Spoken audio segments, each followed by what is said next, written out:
we're going to have a conversation about the best way to get ready for 2024, right? We're going to talk about how to set yourself up to achieve your goals and have like a very rewarding 2024. Let's get right into it. Please give this video a thumbs up, subscribe to the channel if you haven't already, and let's get started. The first thing is you should set goals. Now, of course, this is a cliche and it sounds like repetitive, like we've heard it over and over again. But these are cliches because they've been tested and trusted over time. So this time, in setting goals, you're going to do it a little differently, right?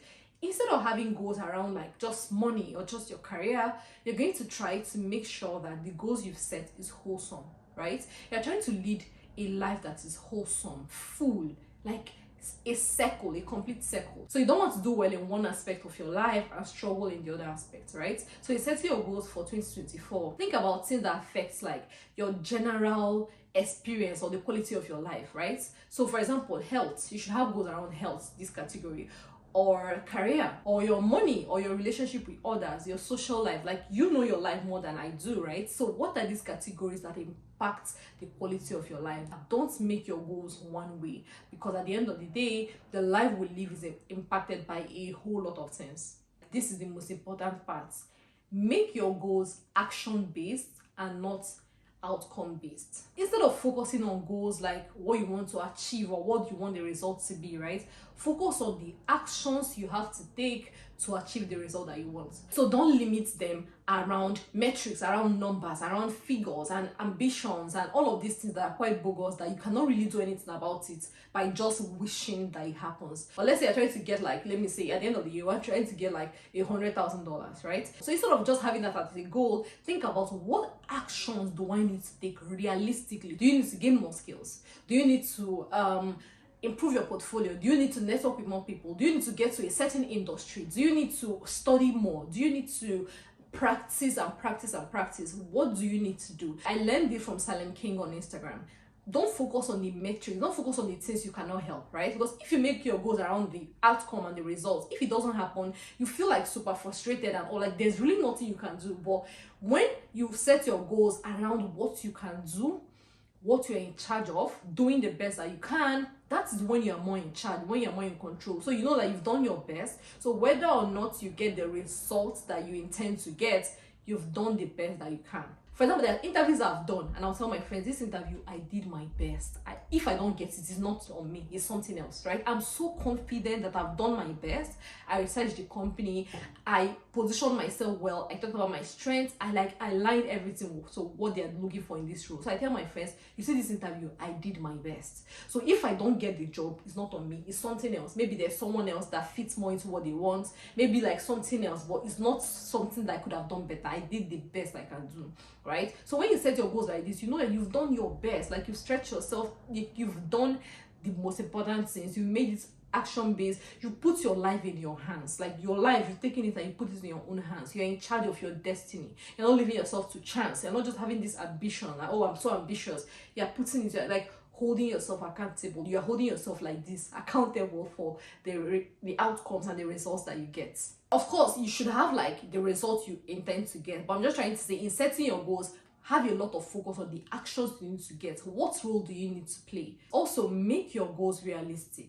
Make it within your capacity, because the thing about making goals that are unrealistic or things that you know that you cannot do is that oftentimes it's so overwhelming, you cannot even keep up at the end of the day. Like, okay, this is too big for me, right? So it's good to be ambitious. I am very, very ambitious. But in setting your goals, you know yourself, you know your strengths, you know how far you can push yourself to. So instead of saying, I'm going to straight up from 2024, first of 2024, I'm going to study for 8 hours, you can just start when you know that previously you did not even study, you study for 0 hours. So it's unrealistic to say from study for 0 hours, you want to study for 8 hours daily. Come on now. So you can start easy and say, okay, fine, let me start with 2 hours a day, 2 hours. So when you've now found that rhythm and you're consistent with it, you can now realistically say, well, I'm going to go from 2 hours to 4 hours, instead of just saying from 0 hours I want to study for 8 hours daily. That's unrealistic, and that's easy for you to follow from your goal when it's too big or like unrealistic or not doable. So the next thing is, it's important for you to, break your goals into small time frame, right? So instead of saying this is my goal for the end of 2024 and that is all there is, you can just like divide it into, okay, fine, the first month, second month, third month, or you can just do a 3-month thing, right? So that is like a little chunk out of the big goal that you tend to achieve in the first 3 months. So that way it's smaller, it's more actionable, it's more like near, it's more, the reward is more, is closer, instead of just saying, okay, at the end of 2024, right? So make your goals into quarters, right? For example, whatever it is you are trying to achieve, what will you look for in 3 months so that it keeps you in check? You're like, okay, am I even getting closer? Am I going back? Do I need to review my actions? What am I trying? Like, let's do a review. What's going on here, right? So that making it into like a month or 3 months, it keeps you in check. It makes it like more actionable, more doable, more active, instead of just holding on, okay, fine, for the rest of the year, I'll come back at the end of the year and review this. So make it like quarterly or monthly, so you break down what the big goal is into what you should have achieved realistically in a month or in 3 months, so you can review how far you've gone, you can review your actions, you can review, okay, how are we doing, what do we need to change, what do we need to do more of, right? What actions have I been doing that I'm not even seeing anything out of it? Let me just throw this away. What do I need to do? Just like the way that you do if you're working for someone, right? In your team, you do quarterly review. In setting your goals, it's important to understand the person that you are and what works for you, right? Your goals must not be to change the world or to cure cancer. It can be like a change in habit. You want to be better. Your goals must not be like fearful and, oh my goodness, I'm so scared. While those goals are great as well, but the little goals as well are great. Like, maybe I want to spend less time on my phone. I want to have more time outside. I want to do more outdoor things. I want to connect more with people. I want to, like, all these things that at the end of the day they affect the big things. So don't just go straight, oh, only the big things matter. The small thing, they play a role in affecting the big things. So it can be goes around your discipline, goes around your relationship, goes around your mental health. Maybe you're not like great in communication. It's not just good to say, well, I don't communicate well. What are you going to do about it? So identify the problem and realize what are things I need to do to fix them. What are little steps I need to take to get to where I want to go. The fourth thing I will talk about is having a board or somewhere you can see or you can keep tracks of how far you're doing or what the plan is, right? So you can write them down on paper, or you can have a board. Me, I use Trello, right? So I have a Trello board, and if you want me to share that with you, let me know. I can share that with you as well. So I have a Trello board, and I have like everything clearly written, visual. So I see what this is. I see the bullet point for this one, so I can tick, cancel. And when you tick your goals that you've done, it is so, you feel so good, right? So I have like the Trello board. I have like, okay, this category, let's talk about, for example, lifestyle. Maybe I want to drink a lot more water, whatever it is I need to do. So I have like the big goals, and I have the smaller things I need to do to make sure that I achieve the big thing. So when I do the smaller thing, I tick it out. So that way you're seeing it, make it visual. Don't just say it and put it in your head. Write it down, have a paper, have a board, have something online, for example, like Trello, whatever it is you can use, or a platform. Don't just leave it in your head. Have something that you can come back on, see the progress, see what you've written, see how far you've come, see what you need to change, see what you say, well, this one is not really working this time around, let me move it to 2025, or let me even add more goals. I'm doing so well, let me add more things, right? So have a board, or have like a paper or somewhere you keep tabs of what you say you're trying to achieve and how far you're going, just to remind yourself of what the plan is, right? And also remember that your goals must not be the shiniest and the biggest things. Those are important as well. I have big goals, but also have like smaller things that they affect your day-to-day life. They affect the quality of your life, the outcomes that you get, and how happy you are. Because the goal is not just to be happy in 5 years, so I want to make so much money in 10 years. You want to be happy today and tomorrow and next week. So these little goals around your lifestyle, it can be, I'm going to get up and I'm not looking at my phone first. I want to drink water, I want to brush my teeth. It's a goal. I want to call people that I love once a week. I don't want to just say, oh, I don't call. I want to do something about it. I want to call them.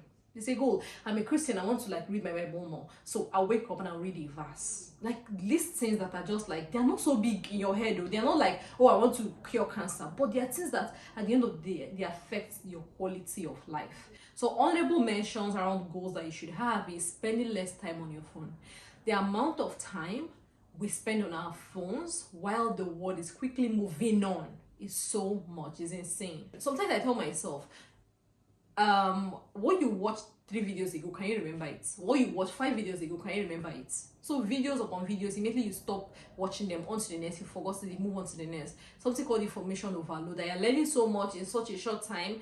It's too much. You can't even like grab it and just actively apply them in your life. There are new apps every day, stuff in our phones that we depend on to, like, you know, do our day-to-day activities. However, if you can, try as much as possible to spend less and less time on your phone. There are things you should do every day in life that you're ignoring because of your time you're spending scrolling on social media. Discipline is so important, and every day is a struggle to be disciplined around the time that we spend on our phones. There are like loved ones around you. There are things you should do. There are like activities you should like will impact you. There are like things that you can do. Go out there, exercise. Go out there, like do all that things. Spend less time on your phone, looking at your phone screen. It's not even good for your eyes. Build relationships. Do the things you should do around you. Wash, clean. Just like learn yourself. Sit by yourself. Think. Strategize. Just enjoy time alone. Enjoy time with other people. So spending so much time on the phone is not like the greatest thing to do, and that is one of my goals for 2024. I want to cut down the amount of time I spend on my phone. Is worrisome at this point. And if you want to see what my goals are for 2024, if you want me to make a video talking about my goals and how I intend to achieve them, let me know, and I might do a video like that. I know it's going to be very intimate, very personal, but if you want that, let me know in the comment section and I might film a video like that, right? So yeah, that's a honorable mention. Remember, your goals doesn't have to be scary and big and crazy. It can be little things, little everyday things. Those are the big things. They may seem little, they may seem minute, like I want to spend less time on my phone.